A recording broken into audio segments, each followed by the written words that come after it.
आइए सुनते हैं एक और नई कहानी, नल और दमयंती, संत राम वत्स्यन द्वारा लिखी हुई। अगर आपको कहानी पसंद आती है तो चैनल को लाइक, शेयर, सब्सक्राइब करें तथा बेल आइकन दबाना ना भूलें। धन्यवाद। निषद देश में वीरसेन नाम का एक प्रसिद्ध राजा था। उसके पुत्र का नाम था नल। पिता की मृत्यु के बाद निषद देश की राजगद्दी पर नल बैठा। नल के गुणों का क्या ठिकाना, वह धर्म और राजनीति का ज्ञानकार था। रूप यौवन में भी उस समय उस जैसा दूसरा कोई नहीं था। अच्छे घोड़ों की पहचानने और उन्हें तेज दौड़ाने में भी नल की बराबरी करने वाला कोई नहीं था। बड़ी सेना थी नल के पास पड़ोस के किसी भी राजा को नल के साथ युद्ध करने का साहस नहीं होता था। हाँ, उसमें एक अवगुण भी था और उसी एक अवगुण के कारण नल को ऐसी विपत्ति झेलनी पड़ी कि जैसी किसी ने न झेली हो। यह अवगुण था जुआ खेलना। इन्हीं दिनों विदर्भ देश में भीम नामक राजा राज्य करता था। वह भी बड़ा पराक्रमी था। राजा भीम के कोई संतान नहीं थी, इसलिए वे संतान के लिए चिंताकुल रहते। एक दिन दमन नामक ब्रह्मर्षि राजा भीम के यहाँ पधारे। राजा और रानी ने ब्रह्मर्षि दमन का बड़ा स्वागत सत्कार किया। तपस्वी दमन ने प्रसन्न होकर राजा को संतान होने का आशीर्वाद दिया। समय पाकर राजा भीम के यहाँ एक कन्या और 3 पुत्र हुए। उन्होंने कन्या का नाम दमयंती और पुत्रों का नाम दम, दांत और दमन रखे। दमयंती अपने रूप और शील के कारण प्रसिद्ध हो गईं। तीनों पुत्र भी अपने बल पौरुष में बेजोड़ थे। जब दमयंती की अवस्था विवाह योग्य हुई तो राजा भीम को योग्य वर खोजने की चिंता हुई। दमयंती की सेवा में दासियों की भीड़ जुटी रहती। सजी धजी दमयंती जब सखी सहेलियों के साथ उद्यान में जलक्रीड़ा या विहार के लिए निकलती तो देखने वाले देखते ही रह जाते। देखने वाले कहते कि इससे पहले उन्होंने ऐसा अद्भुत रूप यौवन कभी नहीं देखा। सुंदरता में, गुणों में और पौरुष में नल जैसा भी दूसरा कोई राजकुमार नहीं था। देखने वाले कहते कि यह तो कामदेव का ही अवतार है। उसकी प्रसिद्धि में चारों ओर फैल गई। लोग नल से दमयंती की रूप यौवन की प्रशंसा करते और दमयंती से नल के रूप गुणों की। इस तरह एक दूसरे के रूप गुण शील की प्रशंसा सुनते सुनते बिना देखे ही वे एक दूसरे को चाहने लगे। नल का दमयंती के प्रति प्रेम दिनों दिन बढ़ता गया। दमयंती को देखने के लिए नल की व्याकुलता बढ़ने लगी। एक दिन दमयंती के बारे में सोचता हुआ नल महलों से निकल राज उद्यान में चला गया और वहां जलाशय के किनारे हथेली पर सिर टिका दमयंती के बारे में बैठा सोचता रहा। राजा ने अपने पास ही सुनहरे पंखों वाले हंसों का एक दल देखा। वे हंस नल को बहुत प्रिय लगे। नल ने उनमें से एक हंस को किसी तरह पकड़ लिया।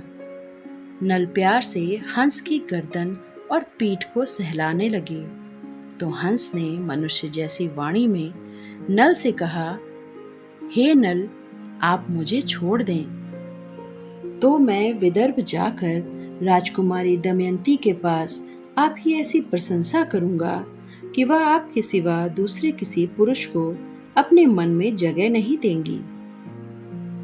नल ने उस विचित्र हंस को छोड़ दिया। वह तुरंत हंसों के दल में जा मिला। फिर हंसों का वह दल वहां से उड़ा और विदर्भ देश के राजभवन के उद्यान में जा उतरा। दमयंती अपनी सखियों और दासियों के साथ उद्यान में घूम रही थी। उन सुनहरे पंखों वाले अद्भुत हंसों को देखकर दमयंती के मन में उन्हें पकड़ने की इच्छा हुई। अब तो सभी सखी सहेलियां हंसों को पकड़ने के लिए उनका पीछा करने लगी। दमयंती भी एक सुंदर हंस को पकड़ने की चेष्टा करने लगी। दमयंती ने अपना दुपट्टा फैलाकर एक हंस के ऊपर डाल दिया और हंस को पकड़ लिया। यह हंस तो वही था जो नल से दमयंती के बारे में वचन देकर आया था। वह भी दमयंती से बात करना चाहता था। संभवतः तभी तो जानबूझकर पकड़ाई में आ गया था।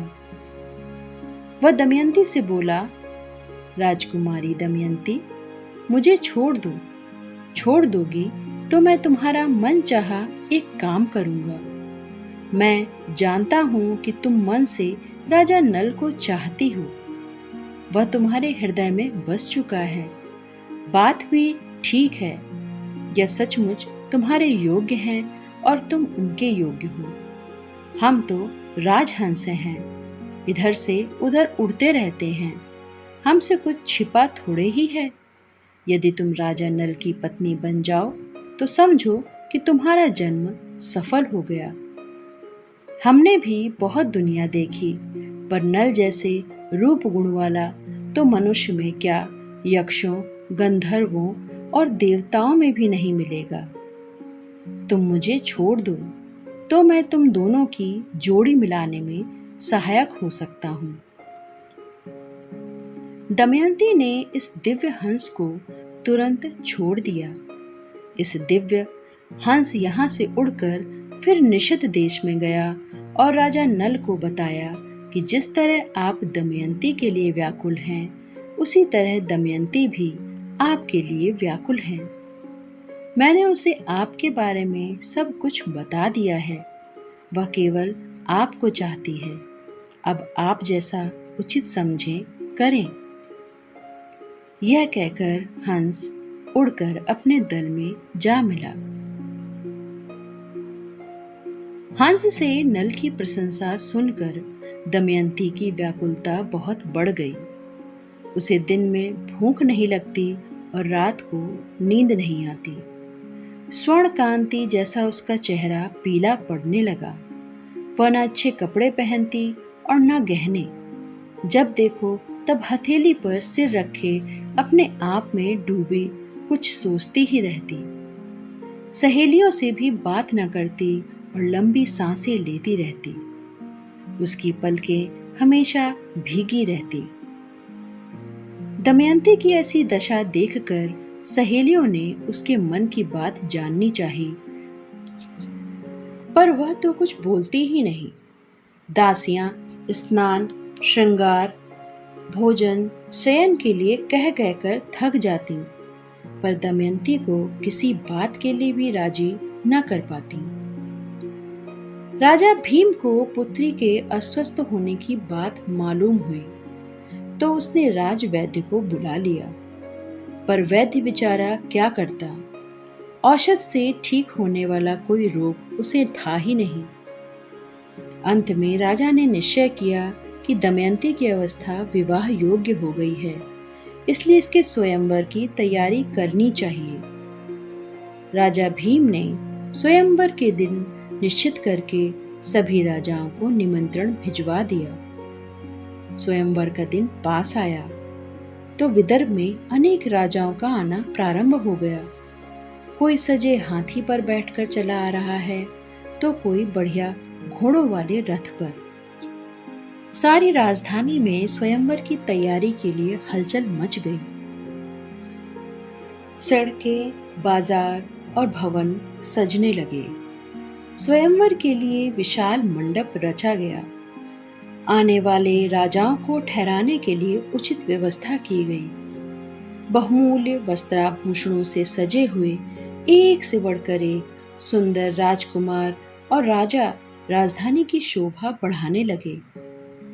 राजा भीम ने स्वयंवर में सम्मिलित होने के लिए आने वालों का खूब आदर सत्कार किया। जिन दिनों विदर्भ में स्वयंवर की चहल पहल शुरू हो रही थी, देवर्षि नारद और पर्वत मृत्युलोक से स्वर्गलोक पधारे। वे जब देवराज इंद्र के यहाँ पधारे तो देवराज ने उनका स्वागत सत्कार करने के बाद संसार का समाचार पूछा। महर्षि नारद ने उन्हें बताया कि मृत्युलोक में आजकल विदर्भ की राजकुमारी दमयंती का स्वयंवर होने वाला है। उन्होंने बताया कि राजकुमारी दमयंती अपने रूप और यौवन शील में बेजोड़ हैं, इसलिए सभी राजा और राजकुमार उसे पत्नी रूप में पाने की इच्छा से विदर्भ में एकत्र हुए हैं।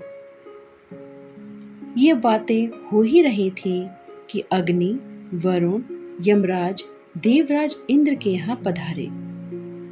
नारद जी के मुंह से दमयंती की प्रशंसा सुनकर ये देवता बोले कि देवराज इंद्र सहित हम भी स्वयंवर में सम्मिलित होंगे। बस फिर क्या था, महर्षि नारद और पर्वत के चले जाने के बाद ये चारों देवता स्वयंवर में सम्मिलित होने के लिए धरती पर उतर आए और विदर्भ जा पहुंचे। यहीं पर इन्हें राजा नल स्वयंवर में सम्मिलित होने के लिए जाते मिले। नल के सुंदर रूप और स्वस्थ बलिष्ठ शरीर को देखकर देवता चकित रह गए। उन्होंने सोचा कि नल के सामने हम क्या चीज हैं। दमयंती हम में से किसी को न वरकर नल को ही वरेगी। ये देवता फिर कुछ सोचकर नल से बोले, राजा नल, हमें आपकी सहायता की आवश्यकता है। हम आपको अपना दूत बनाकर एक संदेश देना चाहते हैं। बताइए, आप हमारा यह काम करेंगे? सहायता चाहने वाले उन देवताओं को आश्वासन देकर राजा नल ने उन्हें नमस्कार करके पूछा, कृपया बताइए आप कौन हैं और मुझे दूत बनाकर कहाँ भेजना चाहते हैं? आपका वह कौन सा कार्य है जिसे आप मुझे दूत बनाकर पूरा करना चाहते हैं? निषधराज नल के इस प्रकार पूछने पर देवराज इंद्र ने कहा, राजन, आप हमें देवता समझे। हम दमयंती को प्राप्त करने के लिए यहाँ आए हैं। मैं इंद्र हूँ, ये अग्निदेव हैं, ये वरुण और ये यमराज। आप दमयंती के पास जाकर उसे हमारे आने की सूचना दे दीजिए और कहिए कि हम उसे देखने के लिए आए हैं। हम चाहते हैं कि स्वयंवर में वह हम चारों में से किसी का वरण करे। देवराज इंद्र की बात सुनकर राजा नल ने कहा, देवगण, मैं स्वयं भी तो दमयंती को पत्नी रूप में प्राप्त करना चाहता हूँ। मैं भी तो स्वयंवर में सम्मिलित होने जा रहा हूँ। इसलिए जिस दमयंती को मैं प्राप्त करना चाहता हूँ उसे प्राप्त करने के लिए आप मुझे ही दूत बनाकर न भेजिए। आप ही सोचिए, मैं जिस दमयंती को प्राप्त करने का मन में निश्चय कर चुका हूँ उसे दूसरे के लिए कैसे छोड़ सकता हूँ। इसलिए मैं आपसे क्षमा चाहता हूँ। देवता बोले, राजन, आपका हमारा कार्य करने के लिए वचनबद्ध हैं। क्या आप अपनी बात को झूठा करेंगे? इसलिए हमारा दूत बनकर जाइए और दमयंती पर हमारा संदेश पहुंचाइए। देवताओं के ऐसा कहने पर राजा नल ने कहा, विदर्भ राज के सभी राजभवनों पर पहरा होगा। विशेष रूप से अंतःपुर में तो किसी भी अपरिचित पुरुष का प्रवेश संभव ही नहीं है। फिर आप ही बताइए, मैं दमयंती तक कैसे पहुंच सकता हूँ? तब इंद्र ने कहा, राजन, आप वहां तक जा सकेंगे। हम देवता हैं, हमारे पास तरह तरह की शक्तियां हैं। हमारी शक्ति के प्रभाव से दमयंती के भवन में प्रवेश करके समय आपको कोई देख नहीं सकेगा। हाँ, आप सबको देख सकेंगे। दमयंती भी आपको देख सकती है। अब आप निश्चिंत होकर जाइए और हमारा संदेश दमयंती को सुनाइए। राजा नल देवताओं का दूत बनकर विदर्भ राजकुमारी के पास चले। राजा नल ने अंतःपुर में सखियों से घिरी हुई अत्यंत सुंदरी राजकुमारी दमयंती को देखा। राजा नल ने उस दिव्य हंस से दमयंती के बारे में जो कुछ सुना था वह उसे उससे भी अधिक अवर्णनीय रूप गुणों की खान दिखाई दी। उनके अंग अत्यंत कोमल थे, उनकी कांति कमल जैसी थी, बड़ी बड़ी आंखें थीं और पतली कमर, देखकर चंद्रमा भी लजा जाए ऐसी उनके मुख की शोभा थी। मंद मंद मुस्कुराती वह सखियों से हास परिहास कर रही थी। उस रूप लावण्य की मूर्ति को देखते ही नल का शरीर रोमांचित हो उठा। अपनी प्रिया के प्रथम दर्शन के समय नल के मन में उसे पत्नी रूप में प्राप्त करने की इच्छा और भी प्रबल हो गई।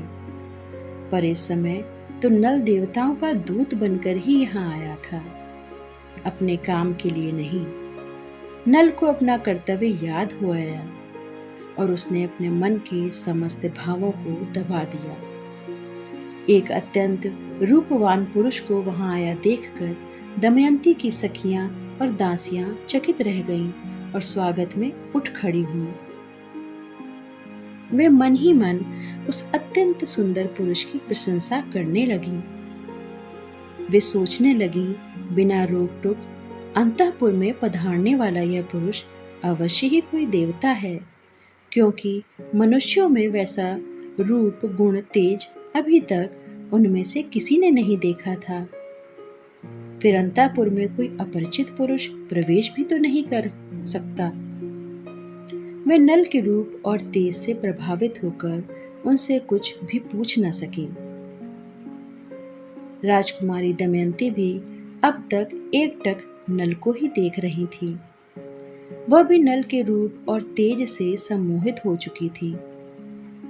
कुछ क्षण बीतने पर दमयंती ने मंद मधुर मुस्कान के साथ नल से नम्रतापूर्वक पूछा, आप कौन हैं? आप इस अंतःपुर में प्रवेश कैसे कर सके? क्या आपको किसी ने रोका नहीं? मेरा यह भवन सब ओर से सुरक्षित है। यहाँ का कोई भी कर्मचारी राजाज्ञा के उल्लंघन का साहस नहीं कर सकता। अपराधियों को कठोर दंड दिया जाता है। इस पर भी आप यहाँ कैसे पहुंचे? आपका परिचय क्या है? नल ने धीरे से उत्तर दिया, राजकुमारी, मैं नल हूँ। आपने मेरा नाम पहले भी सुना होगा। इस समय मैं इंद्र, अग्नि, वरुण और यम इन 4 देवताओं का दूत बनकर यहाँ आया हूँ। मैं उन देवताओं के प्रभाव से इस भवन में पहरेदारों से अनदेखा चला आया हूँ। वे देवता चाहते हैं कि आप उनमें से किसी एक को अपना पति चुनें।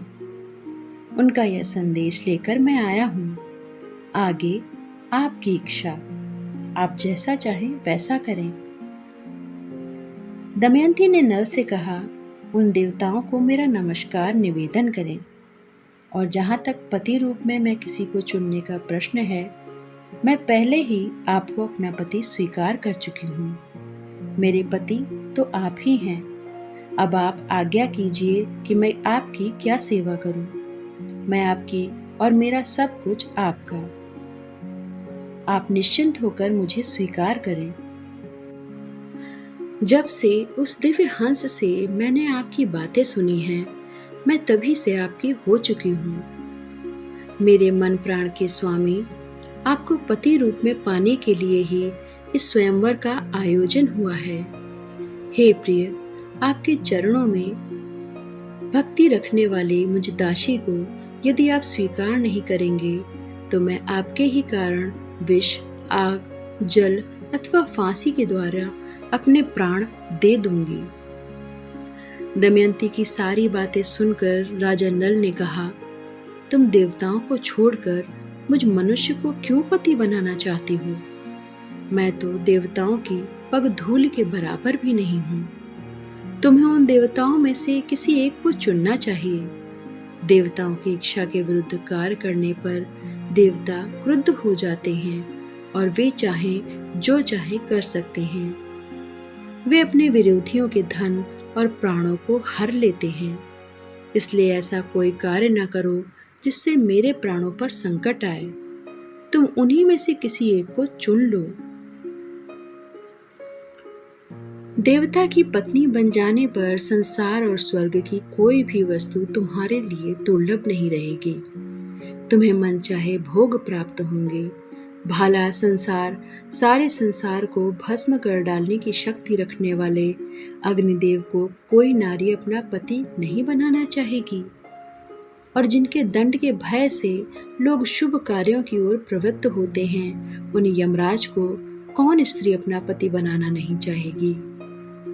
दैत्यों और दानवों पर विजय पाने वाले देवराज इंद्र को पति रूप में पाकर कौन सी नारी अपने को सौभाग्यशालिनी नहीं समझेगी। और यदि चाहो तो वरुण देव को तुम अपना पति बना सकती हो। मैं तुम्हारा शुभचिंतक हूँ, मेरी बात को यूं ही मत टालो। निषद राज नल के यूं समझाने पर आंसुओं की धार बहाती हुई दमयंती बोली, राजन, मैं सब देवताओं को नमस्कार करके उनसे आपके मंगल की याचना करती हूँ। आपको ही अपना पति स्वीकार करती हूँ। मैं सच कहती हूँ, यह मेरा अटल निश्चय है। ऐसा कहकर दमयंती दोनों हाथ जोड़कर थर थर कांपने लगी। राजा नल ने उनसे कहा, मैं इस समय देवताओं का दूत बनकर आया हूँ और अपने कर्तव्य का पालन कर रहा हूँ। इसलिए तुम वैसा ही कार्य करो जो मेरे कार्य के लिए अनुकूल हो। मैं देवताओं के कहने से उनके कार्य के लिए यहाँ आया हूँ। इस समय मैं अपने स्वार्थ का कार्य कैसे कर सकता हूँ। मेरे धर्म की रक्षा हो तो उसके फलस्वरूप मेरे स्वार्थ की सिद्धि भी हो सकती है। यह सुनकर आंसू बहाती हुई रुधे गले से दमयंती ने कहा, हे राजन, वह उपाय मैंने सोच लिया है। आप निश्चिंत रहिए। कोई भी आप पर कर्तव्य पालन न करने या स्वार्थ सिद्ध करने का दोष नहीं लगाएगा।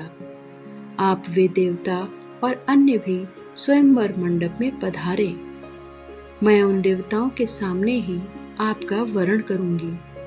ऐसा करने पर आप पर कोई बात नहीं आएगी।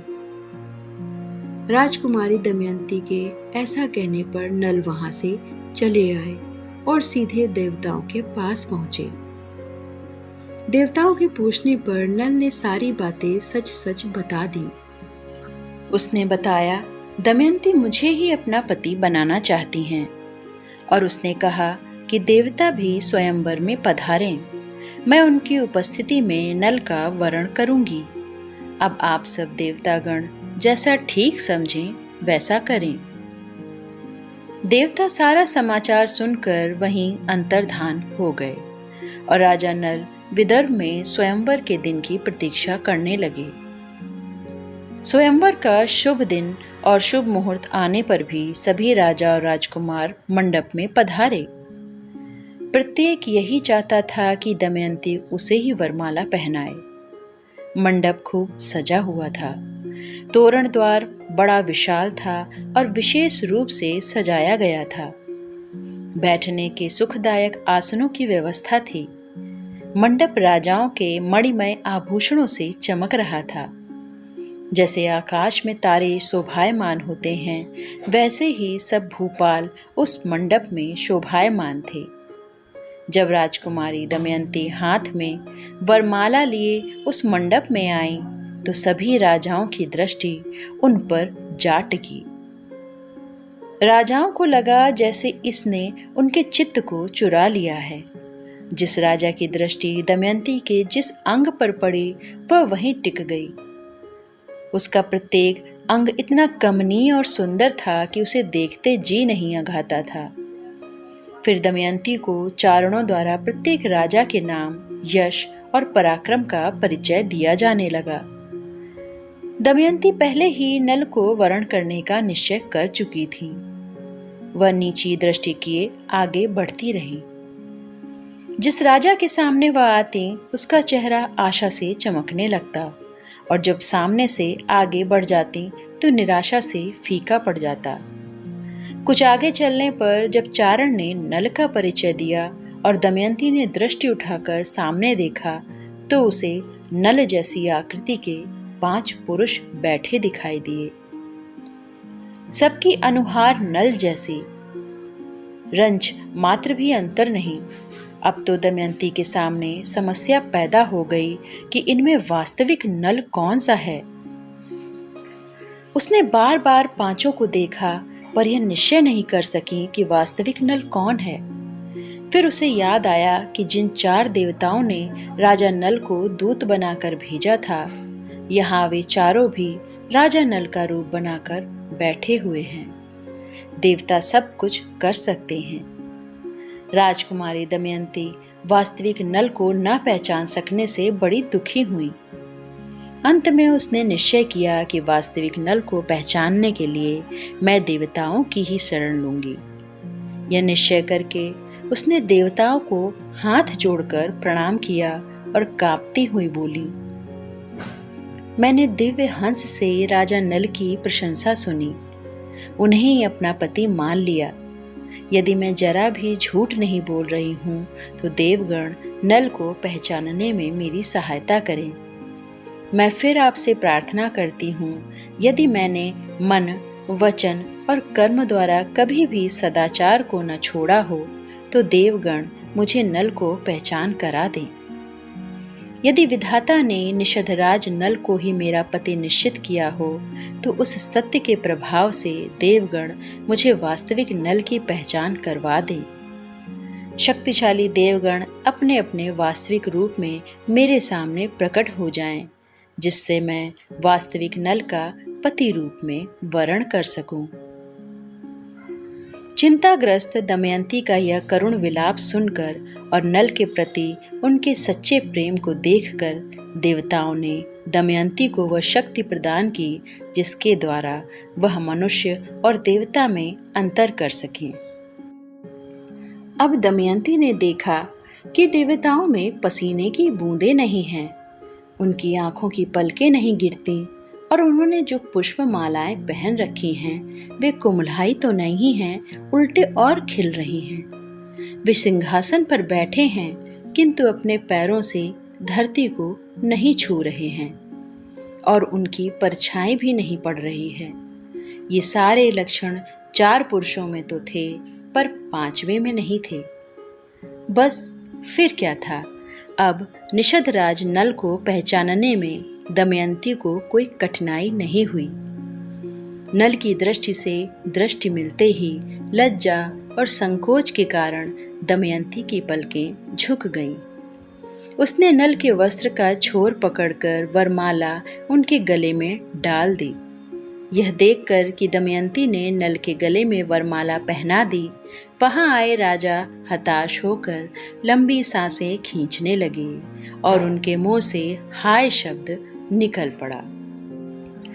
मंडप में उपस्थित ऋषि मुनि और ब्राह्मणों ने वर वधू को मंगल आशीर्वाद दिया। सभी लोग राजा नल के भाग्य की सराहना करने लगे। नल ने दमयंती से कहा, हे कल्याणी, तुमने देवताओं को छोड़कर मुझ मानव का वरण किया। इससे मैं अनुमान लगा सकता हूँ कि मेरे प्रति तुम्हारे मन में कैसा प्रेम है। अपने इस असाधारण प्रेम से तुमने मुझे खरीद लिया है। मैं सदा तुम्हारी आज्ञा का पालन करूँगा। जब तक मेरे शरीर में प्राण रहेंगे तब तक तुम्हारा मेरे हृदय और मन पर अधिकार रहेगा। मैं तुम्हारे सिवा किसी दूसरी नारी को पत्नी रूप में स्वीकार नहीं करूँगा। मैं तुमसे प्रतिज्ञा करता हूँ कि मैं सदा तुम्हारा रहूँगा। दमयंती ने भी हाथ जोड़कर लजाती दृष्टि से एक बार फिर नल को देखा और मन ही मन उनका अभिनंदन किया। वे दोनों एक दूसरे को पाकर बहुत प्रसन्न हुए। उन दोनों ने इंद्र, अग्नि, वरुण और यम की ओर देखकर उन्हें नमस्कार किया और मन में उनके शरणागत हुए। दमयंती के अनन्य प्रेम से प्रभावित होकर देवताओं ने नल को 8 वरदान दिए। देवराज ने प्रसन्न होकर वरदान दिया कि मैं यज्ञ में तुम्हें प्रत्यक्ष दर्शन दूंगा और अंत में तुम्हें शुभ गति प्रदान करूंगा। महातेजस्वी अग्निदेव ने नल को अपने ही समान तेजस्वी होने और राजा नल जब और जहां चाहें वहीं अपने प्रकट होने का वरदान दिया। यमराज ने वरदान दिया कि राजा नल के बनाए भोजन में उत्तमोत्तम स्वाद और रस होगा। धर्म में इनकी दृढ़ आस्था बनी रहेगी। जल के देवता वरुण ने वरदान दिया कि राजा नल जब चाहेंगे मैं प्रकट हो जाऊंगा और राजा नल जिस भी पुष्पमाला को पहनेंगे उसमें से दिव्य गंध आएगी। इस प्रकार वरदान देकर देवता स्वर्गलोक को चले गए। स्वयंवर में पधारे हुए दूसरे राजा लोग भी अपने अपने देशों को लौट गए। सब राजाओं के लौट जाने के बाद राजा भीम ने शास्त्र विधि के अनुसार नल दमयंती का विवाह संपन्न किया।